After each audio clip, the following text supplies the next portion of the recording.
Assalamualaikum warahmatullahi wabarakatuh teman-teman. Jadi kita maju dulu ya. Jadi sore hari ini kebetulan kita lagi bikin podcast juga. Mungkin judul podcastnya dari kelompok berapa gitu? Kelompok 2 ya. Kelompok 2 dari konsep 2 juga mau bikin podcast dan bahasnya tentang isu yang lagi hangat akhir-akhir ini, yaitu tentang kebebasan berbicara, terus tentang fitnah, ujaran kebencian, hoax, tanggung jawab pribadi dan juga dampaknya juga ke kehidupan kita pribadi seperti itu. Nah, kalau dari tanggung jawab kebebasan berbicara ya, karena memang negara kita ini negara demokrasi, otomatis ya ada faktor kebebasan berbicaranya di situ. Yang mana ya tentu pers kita itu dijaga oleh undang-undang sehingga kita bebas untuk berpendapat seperti apapun itu. Meskipun memang dengan garis bawah jangan sampai menyimpang. Nah, ini teman saya Rehan. Hari ini mau ngomong sebentar sih tentang beberapa hal yang kita mau bahas hari ini. Yang pertama yaitu tentang fitnah. Kalau kita sendiri sih sebenarnya fitnah ya, kalau buat aku pribadi ya itu ya memang hal yang buruk, memang hal yang buruk. Tapi kan di saat yang sama juga kadang-kadang ada masyarakat yang doyan sama fitnah itu. Ya kan misalnya mungkin ya kebanyakan ibu-ibu sih yang fitnah. Ya emang gitu kan, rasan-rasan itu kan ibaratnya. Ya anggaplah banyak yang doyan seperti itu. Cuman kalau dari pengalamanku itu biasanya fitnah itu atau rasan-rasan ya mungkin contohnya itu munculnya karena emang fakta yang nyata adanya di depan masyarakat kita. Terus kalau mungkin menurut sih Ya menurut aku sih ya fitnah itu bisa menghancurkan satu sama lain karena fitnah itu apa ya, dampaknya itu nggak bisa diperkirakan. Maksudnya kayak misalnya ada orang yang mungkin jualannya mungkin nggak gimana yang tiba-tiba difitnah lewat media sosial. Itu salah satu contoh. Jualannya kayak enak gitu kan. Nah, habis itu juga kalau dari fitnah kan biasanya lanjut ke ujaran kebencian. Ujaran kebencian ini pada dasarnya kita tuh menjadi seseorang dan kita mengujarkan itu secara langsung, entah mungkin ke orangnya langsung dalam bentuk protes ya kan, protes terang-terangan gitu misalnya. Terus juga bisa juga kita ngomongnya lewat media sosial. Nah, makanya itu kalau aku pribadi ya, pengalaman itu kalau soal ujaran kebencian itu biasanya sih karena emang orang yang dimaksud itu enggak cocok sama masyarakat, tapi juga karena mungkin ngeselin. Kalau kamu sendiri ya? Aku ya biasanya itu agak sering juga sih untuk ujaran kebencian ini ya, karena ada beberapa hal juga yang mungkin aku nggak terlalu suka tentang suatu hal gitu. Nggak suka dalam apa? Ya tergantung. Kalau misalnya lo nggak suka ya aku bakal bilang secara langsung terang-terangan gitu. Kalau misalnya ada temen yang ngeselin itu sama gimana? Apakah bakal mesti apa ya wis biasa aja? Ya bisa mungkin Jengkel gitu. bisa jengkel, mungkin bisa benci juga. Nah, kalau ujaran kebencian ini kan berarti kan nyambungnya ke hoax. Nah, hoax ini tuh ya intinya kabar palsu. Yang mana ya memang sih tahun 2024 ini kan emang pasca pemilu ya kan. Kemarin kita tanggal 14 Februari 2024 sempat pemilu. Nah, dan juga nanti insya Allah ini Oktober atau mungkin November ke depan. Oktober sudah selesai kan? Nah, November berarti akan ada pilwali sama pilkada gubernur Jatim. Yang mana tentu bakal banyak hoax yang beredar, ya kan benar. Otomatis banyak banget masyarakat yang bisa saja jadi korban. Tapi balik lagi, mirip-mirip kayak hoax, kayak fitnah. Hoax ini kan kesannya itu kayak kita itu ada yang doyan gitu, ada yang doyan sama hoaxnya. Nah, sama itu gimana? Detailnya gitu mungkin atau mungkin ya keluarga sampai mungkin ya, mohon maaf ya kalau misalnya kayak apa sih? Enggak. Ya kalau hoax itu ya tergantung kepercayaan dari masing-masing orang itu sendiri. Ya kalau misalkan orang itu suka mencari info lebih lanjut atau suka cari topik yang lagi hangat-hangatnya, ya mungkin orang itu akan mudah terpengaruh oleh hoax ini. Zaman apa pengaruh?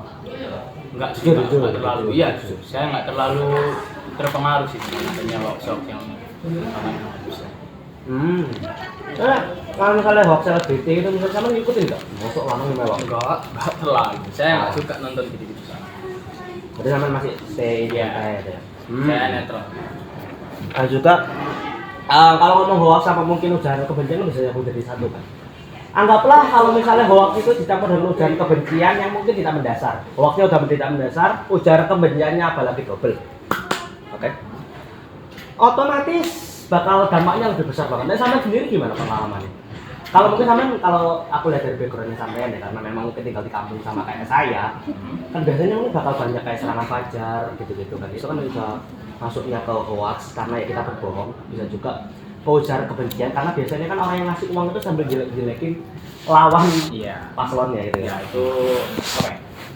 Kayak satu bentuk suap nggak sih sama yang gitu ya. Ya karena kalau tanpa ada suapan kayak gitu tuh hoax itu nggak gampang untuk menyebar gitu.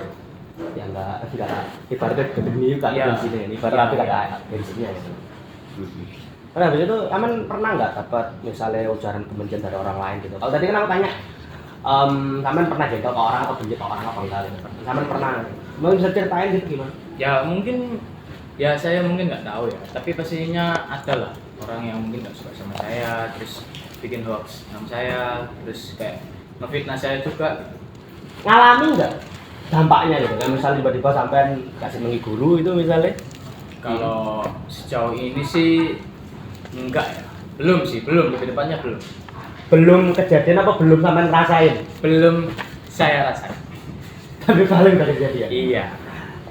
Oke. Saya nggak merasa aja. Kalau nggak merasa berarti ada indikasi kalau hoax ini itu pada dasarnya membunuh dalam diam. Betul. Kalau mungkin sama bilang merasa nggak merasa, apa namanya? Mungkin kejadian tapi nggak merasa, tapi mungkin lain halnya buat aku ya teman-teman. Karena aku pribadi jujur, kalau misalnya ada orang yang nggak seneng, biasanya apa emang kerasa sih. Ada orang kayak oh iya, orang mungkin nggak keras, nggak seneng COVID. Dari cara ngomongnya kelihatan kok. Tapi di saat yang sama juga kadang-kadang manusia itu emang dibenci gara-gara ngomong kebenaran. Iya. Kayak misalnya ya banyak lah contohnya, nggak perlu sebut satu-satu karena mungkin ada teman-teman yang bakal tersinggung ya kan. Iya. Nah terus habis itu kalau ngomong tentang kebenaran berarti kita masuknya ke tanggung jawab pribadi. Oke. Kalau sampean sendiri gimana Mas kehidupan sehari-harinya? Tanggung jawab pribadinya itu apakah terpenuhi atau mungkin sama orang tuanya Mas? Mohon maaf ya, mungkin masih ngeyel atau gimana? Ya kalau maaf ya, ini kalau saya sendiri tuh ya mohon jangan dicontoh. Tapi saya sendiri tuh masih suka ngelawan orang tua saya gitu. Kayak apa ya? Nasihat-nasihatnya itu jarang saya dengarkan. Kalau misal saya disuruh sholat juga saya jarang mendengarkan gitu. Kalau misal apalagi ya? Kalau misal nggak boleh keluar tapi saya tetap keluar. Pertama bermaksud menyinggung. Iya. Tapi kan tetap namanya suatu kebenaran itu pasti ada titik-titiknya itu yang jelas gitu kan. Berarti ya mungkin aman mungkin masih double sekarang tapi kan saya sampean masih mengakui ya benar ya benar. Ya mungkin sampean buat sampean mungkin ya kalau dari aku ya kembangkan lagi supaya lebih menerima sama melakukan. Jadi nggak cuma menerima doang. Terus habis itu kalau menurut sampean sendiri karena di awal-awal aku sempat buka kalau misalnya Indonesia itu negara demokrasi kebebasan berbicara. Nah, kalau kebebasan berbicara ini apakah sampai mendukung hal-hal yang mungkin menyimpang dari negara kita kayak mungkin ya mohon maaf ya teman-teman mungkin LGBT atau mungkin liberalisme gimana? Menurut saya Karena kan banyak kan ada yang sampai apa ganti Pancasila sih. iya. Enggak sih kalau menurut saya itu enggak sampai segitu. Alasan sederhananya gimana? Kenapa? Ya karena itu apa ya? Sangat nggak masuk logika gitu, nggak masuk akal untuk diterapkan di bangsa Indonesia kita. Nah, emang karena yang dasarnya Iya, karena dasarnya.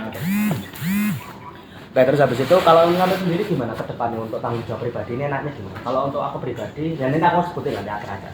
Ya kalau untuk saya sendiri ya saya harap saya bisa lebih bertanggung jawab terhadap apa yang tidak diwajibkan untuk saya dan saya lebih nurut terhadap orang tua saya.